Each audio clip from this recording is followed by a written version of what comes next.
Market में तेजी चल रही है, ऐसे भी शेयर चल रहे हैं जिनमें कोई पोटेंशियल नहीं है, कोई फंडामेंटल नहीं है, मतलब उनमें कोई अच्छी चीज़ें नहीं हैं।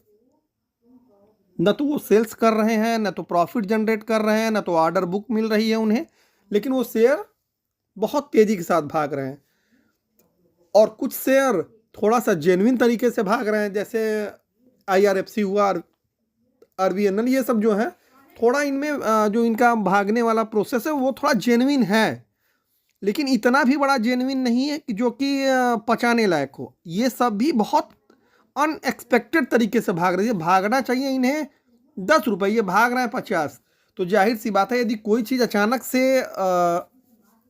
ज़्यादा आपको कोई भी चीज़ लगे, जैसे भूखी आपको ज़्यादा लगने लगे, या मतलब जो भी कुछ आप समझ सकते हैं, आपकी जीवनचर्या से रिलेटेड कोई भी चीज़ यदि आपको अत्यधिक हो रही है, तो इसका मतलब कुछ ना कुछ प्रॉब्लम है।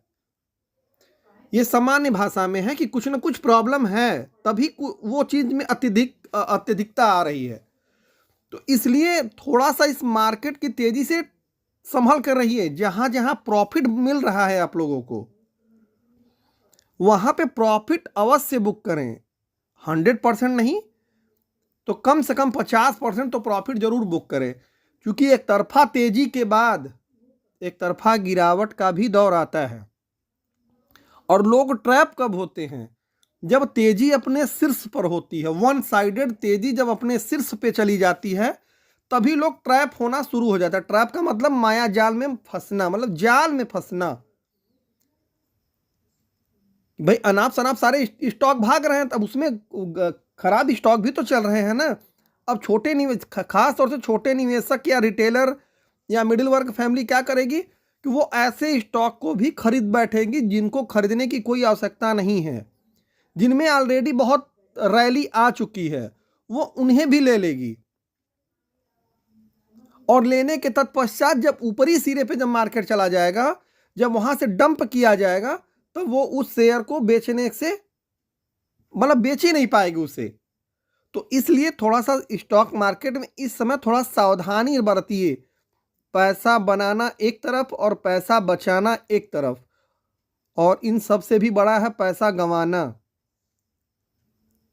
तो पैसा गंवाए ना आप लोग, पैसा बनाने के लिए आए हैं, तो पैसा बनाने के बारे में सोचिए। पैसा गंवाने के बारे में मत दिमाग लगा दीजिए। यदि 2 4 5 दिन, 1 महीने, 2 महीने आप खरीदारी नहीं करेंगे तो मार्केट बंद नहीं हो जाएगा। आप इस दरमियान अच्छे स्टॉकों का चयन करके, स्टडी करके, उन्हें आप अपने पोर्टफोलियो में एक जगह, मतलब जैसे आपने कहीं भी रफ पेन कापी से या फिर डायरी पे नोट करते होंगे ना, तो शेयरों की लिस्ट बना करके आप वहाँ पे लिख सकते हैं। यह जरूरी नहीं है कि नहीं आपको बाई ही रोज करना है, रोज सेल करना है। तो रोज बाई रोज सेल करने के फिराक में फिलहाल न पड़िए, अन्यथा नुकसान होने की संभावनाएं अब ज्यादा है। जैसा कि आज ही के मार्केट में क्या हुआ था, मार्केट सुबह ग्रीन में गया, लोग समझ लिए कि अब तो आज भी ग्रीन, और 21,964 का हाई भी बना दिया। और आखिरी में क्या हुआ कि हाई से 200 पॉइंट गिरा है मार्केट। 200 पॉइंट की गिरावट मामूली नहीं होती, बड़ी गिरावट होती है। तो अब ये ऐसा कभी भी संभव है कि कभी भी मार्केट में बड़ी गिरावट, छोटी गिरावट आ सकती है, और ये मार्केट का रूल है। और इस टाइम निफ्टी ऑलरेडी ओवरबॉट चल रहा है। ऐसा नहीं कि निफ्टी में कोई अचानक से घोषणा कोई हो गई हो जिसकी वजह से निफ्टी बहुत स्ट्रांग हो गया है। ये रैली केवल और केवल रिटेलरों के द्वारा तैयार कर दी गई है।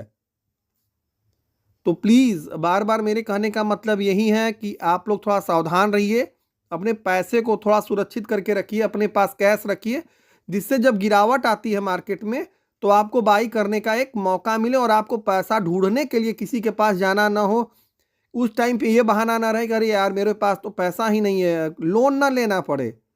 आप आज के जो प्रॉफिट बुक किए हुए हैं, उन्हीं प्रॉफिट के पैसे से आप उस समय अच्छे शेयरों को कम दाम पे खरीद पाएंगे। तो इस चीज का हमेशा ध्यान रखिए। देखिए, मेरा पहला फोकस है आप लोगों को लॉस से बचाना। मेरे चैनल का मकसद भी यही है। पहले तो इंट्राडे ऑप्शन फ्यूचर से बचाना, वो ठीक है। दूसरा, मकसद ये भी आता है कि आपको लॉस कम से कम हो या किसी शेयर में आप कम से कम फंसे, न्यूनतम रहे, एकदम निम्नतम की श्रेणी में वो चला जाए, मतलब फंसे ही ना। तो और इस समय थोड़ा कॉशियस रहिए, बहुत ज़्यादा लोगों का देख करके मत करिए। आपका पैसा आपके काम आएगा और लोगों का पैसा लोगों के काम आएगा। तो इस बात का हमेशा से ध्यान रखा जाता है ताकि आपका पैसा हमेशा सुरक्षित रहे। और पैसा बनाने से ज़्यादा ज़रूरी है पैसा बचाना, वो भी कब? जब मार्केट बहुत ज़्यादा अनाप शनाप तेज़ी में हो, क्योंकि इसके बाद आने वाली गिरावट भी इतनी ही तेज़ होगी। सो इस वीडियोस के माध्यम से आप लोगों को काफ़ी सपोर्ट मिला होगा, और यह बात सारे लोगों ध्यान में रखेंगे कि इस समय के मार्केट में थोड़ा बच के रहें, अपने पैसे को अपने पास सेव रखें ताकि गिरावट में आपको ख़रीदारी का मौका मिल सके। मेरे चैनल को लाइक एवं सब्सक्राइब करते रहें, शेयर भी आप लोग कर दिया करो, और जो मेरे द्वारा वीडियोज़ डाले गए हैं उन्हें आप लोग ज़रूर जा कर के देखें, जिससे आपको काफ़ी सपोर्ट मिलेगा। धन्यवाद।